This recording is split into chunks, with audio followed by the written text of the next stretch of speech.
This story begins where you keep telling yourself tomorrow. Not because today is impossible, but because today feels uncomfortable. He wakes up already tired, not from work, not from effort, from thinking. His mind starts before his body does, questions with no answers, plans with no movement. He tells himself he just needs a little more clarity, a little more confidence, a little more time. So he delays. Tomorrow feels safer. Tomorrow doesn't ask him to face failure. Tomorrow doesn't expose his fear. Tomorrow lets him stay exactly where he is without admitting he's scared. He scrolls. He watches other people move forward. He calls it inspiration, but it feels heavy.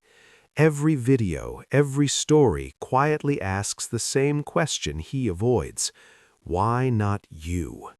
His mind argues back. You're not ready. You might fail.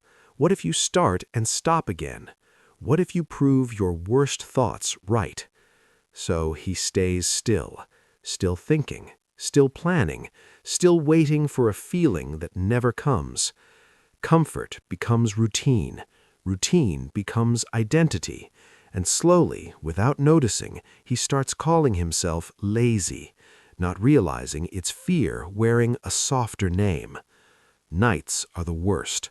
Silence gets loud. His thoughts replay all the moments he almost started, all the times he promised himself change, all the tomorrows that quietly passed. He doesn't hate himself. That's the problem.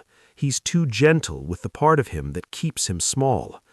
Then one evening, nothing dramatic happens. No breakdown, no speech, just a quiet thought that doesn't leave. What if tomorrow isn't coming to save me?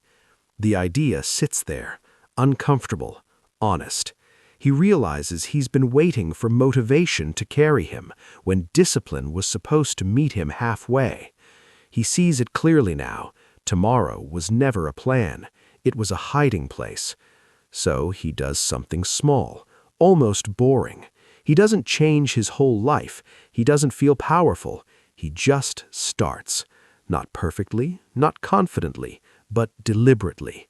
The fear doesn't disappear. The doubts don't apologize. But something shifts. For the first time, his actions speak louder than his thoughts. Days pass. He still feels resistance, but now he recognizes it, not as truth, but as a test. And slowly, control returns, not over life, over himself. He understands something most people never sit with long enough to feel. You don't ruin your life by failing. You ruin it by waiting for a version of yourself that only exists after you begin. This story begins where you stop telling yourself tomorrow and finally answer today.